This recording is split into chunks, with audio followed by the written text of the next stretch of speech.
Hi everyone! Good morning! So, welcome back to our YouTube channel. So, ayan guys, for today's video ay papakita ko sa inyo kung paano ako magtimpla ng Daytane Blue. So, dahil ito nga yung ating Shabiana curls ay meron siyang fungus. Ayan. Tingnan nyo guys, oh. Ayan. Para hindi na siya lumala makarating dito sa top, ay isprayhan natin ito ng fungicide. So, ang gamit ko po ay Daytane Blue. So, ito po siya. Yan, nabili ko po to sa Shopee. So, nakalimutan ko na kung ano yung page na nabilhan ko. So, matagal-tagal na din kasi. Ayan siya, guys. Ayan. So, ang ginagamit ko sa kanyang pangtakalay ito. Tapos, ito yung gagamitin ko sa ngayon, guys. Yan, ito. Kasi siya na lang yung natitirang hindi ko pa na-sprayhan. Tapos, yung cactus na natin na yun, yan, isprayhan ko din siya. And, kanina kasi, nag-spray ako sa lahat ng ating mga succulents ng Daytane Blue na to. So, kasi para hindi sila mahawa-hawa kasi nga, dito nga nagkaroon tayo ng ganito. Tapos, yung ating flapjack. So, kailangan na natin siyang i-treat para gumaling na sila, 'di ba? So hindi na makahawa pa. So ngayon guys, ito mayroon na tong water. So yan lang yung gagamitin natin. And ang ginagawa ko pala guys ay kanina kapag lahat sila ang i-sprayhan ko, ito yung gamit ko. Itong ano na to. Ayan. Kita nyo ba? Ayan, ito yung gamit ko. Yan, taas na natin. Ito yung gamit ko. Tapos naglalagay ako dito guys ng isang takal na ganito. Yan, puno yung ganito guys. Isang takal. Tapos, tutunaw ko siya dito. Tapos, pag tunaw na siya guys, saka ko siya lalagyan ng tubig na hanggang dito lang. Tapos, yun na, isi-shake-shake ko siya ulit. And, ispray ko na sa mga plants natin. So, ganun yung ginagawa ko kapag nag-spray ako ng ating fungicide. So, yun lang yung sukat ko guys. Hindi ko sinusunod yung nakalagay dito. So, nasa inyo naman yung guys kung ano yung prepare nyo na gawin, kung paano kayo magtimpla nito. Kasi ako guys, yun yung ginagawa ko. So, okay naman sila guys sa tinitimpla kong fungicide para sa kanila. So, ngayon, ang gagamitin natin, dahil nga ito na lang yung hindi ko pa na-sprayhan, ang gagamitin natin ay itong maliit na pang dilig.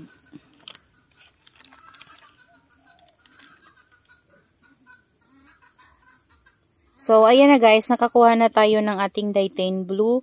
Ganyan karami yung ilalagay ko dito sa, na to. Ayan. Lalagay natin yan dyan. Ayan. Tapos, saka natin siya, i-shake. Yan, dumidikit yan guys sa kamayo. Kaya kapag nag-spray kayo, kung pwede mag-gloves kayo, ganyan. Ako kasi hindi ako mahilig gumamit ng ganun. So, ayan, i-shake lang natin ganyan guys. Oh. Ayan. Kung gusto nyo mas matapang pa na timpla, pwede nating adan yan. Ayan. So, ito, dagdagan ulit natin guys. Kasi kailangan talaga nito ng, ng fungicide. Nakalimutan ko kanina, hindi ko siya naisama kasi nandun siya sa baba. Nag-rearrange kasi ako. Nailagay ko pala siya sa ilalim ng ating plant rack and hindi ko na siya napansin. Hindi ko na ibalik sa lagayan. So, mag-add ako ulit guys. Ganyan. So, kailangan niya na medyo matapang kasi, ayan o, grabe na yung niya. Grabe na yung sakit niya. Yan. Ang tagal na nito sa akin guys. Alam nyo ba, nabili ko yan maliit pa. And, siya, maliit pa to. And, medyo pricey pa yung ganito kasi nga dati, diba, medyo pandemic. So, medyo pricey pa yung ating mga succulents. And, ayan, variegated kasi to guys. Parang siyang, variegated pink curls. Yan. Ayan siya. So, lumaki na siya sa akin and tumangkad na rin, no. So, ang nagkaroon lang siya ng problema nung tinabi ko siya dun sa may kay, sa taas kasi yan guys ni flapjack. Yan, isi-shake lang natin to. Ayan, no. O, diba guys, na siya. Yan, tapos, saka natin to isprayhan. Yan, pero ito guys, ganito yung ginagamit ko sa lahat. Ito kasi, naglagay lang tayo. Inilagay ko yan guys sa palanggana kong na maliit. para hindi matapon yung ano sa karton. Kasi napapatungan natin ay karton. Ayan. So, mag-ano din tayo sa kanyang soil. Yan kasi, ano na talaga siya guys. Masama na yung tama niya. Napabayaan ko na talaga. Nakaraan ko pa ito napansin, hindi lang ako nag-spray. Tinatamad ako. Yan, tanggalin ko na to guys. Yan, tanggalin na natin yung affected na part talaga. So kasi ito hindi pa to pwedeng tanggalin guys kasi ano, masusugat yung dyan niya, baka lalo siyang ma-stemrot kapag ganun. So, istakan lang natin siya ng fungicide dyan sa leaves niya. Ayan. Paliguan natin ng maayos. Ayan, ito. Kaya na ba? Ayan. Kaya na siyang matanggalo kasi ano na. So, para hindi na siya makahawa pa ng makahawa, kailangan na yan tanggalin.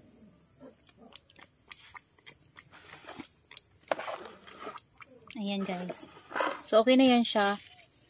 I-stack natin yan, water dyan sa kanyang leaves hanggang sa medyo ma-dry siya.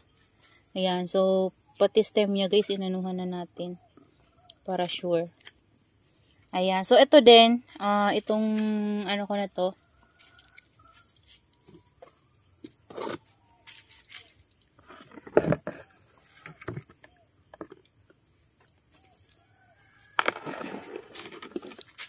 so, ito din na cactus na to guys. Ayun, nagkakaroon kasi siya ng ano, so gaganyanin din natin. Ito, galing to guys dun sa isang pot na nakahanging. So, kinuha ko siya kasi nakikita kong ganyan nga siya. So, tinanim ko siya sa pot na to. And para gumaling din siya, kailangan natin siyang gamutin at para hindi na siya makahawa. Hindi ko alam kung bakit nagkaganto siya, pero hindi naman to nasa rain and shine. Yan. And ito guys, alam nyo ba, itong cactus na to, kapag ito ay na-stress, nagiging pink siya. Yan yung nagustuhan ko sa kanya dati nung binili ko siya. Siya si, variegated corn cactus. Ayan. Ngayon, nawala yung pagka-pink niya. Tapos, ayan, nagkaroon pa siya ng sakit. Ayan, sana ay gumaling agad siya dito. So, kahapon nga, inisprehan ko to ng alcohol. Ayan. So, okay na yan guys. Ayan na. So, ganyan lang po guys yung ginagawa ko kapag po ako ay naglalagay ng fungicide. So, tansya-tansya ko lang po yung pagtimpla. Hindi po ako nagsusuka talaga. So, tinatansya ko lang yung mixture na ginagawa ko. Nisprayan na yung ano natin. Tinatansya ko lang po talaga yan siya. So, makikita nyo naman yan kung tama na ba o hindi pa. Kasi kapag malabnaw pa yung water, yan, mag-add kayo. Kapag medyo ganito na talaga, blue na talaga siya, yun, okay na yan siya, pwede na yan siya. So, pero nasa ano pa rin guys, mas maganda pa rin na sundin nyo yung instruction na binibigay sa inyo dito sa nabili nyong fungicide. So, meron naman yan dyan guys, instruction sa packaging niya kung paano gamitin at yung sukat ng tubig at yung sukat ng ng fungicide na gagamitin nyo. Yan. So, ako kasi, hindi ko sinusunod. So, sariling timpla ko talaga yung ginagawa ko. Yan. So, yun lang guys. Shinare ko lang sa inyo kung paano ko nga siya, kung paano ko siya sprayhan ng ating fungicide at kung paano ako magtimpla ng fungicide na ginagamit ko dito sa aking mga succulents. So far, okay naman sila guys. And now, ipapakita ko muna sa inyo yung look ng ating succulents dito after nating ma-sprayhan. So, hindi sila masyadong madungis kasi talagang hindi ko in-spray yung, yung wagas. Ang pag-spray ko sa kanila guys, talagang tinutok ko talaga sa ganito. Ayan guys, so tingnan nyo yung kamay ko.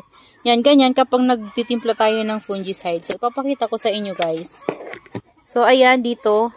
Yan, konti lang sila. O yan, madungis na naman yung pot natin kasi nga nag-spray tayo. So, hindi talaga guys maiiwasan yan, no. Yan, kakalinis lang natin ng mga pots. Pero ngayon, madungis na naman sila. Ayan.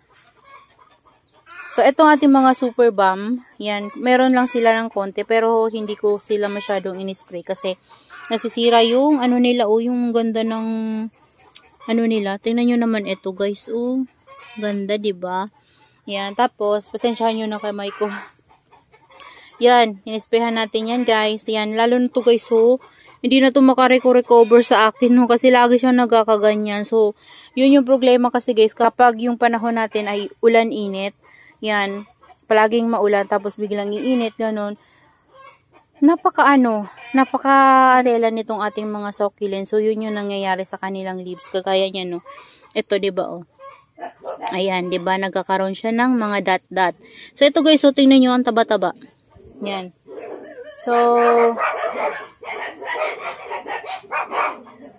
So ayan.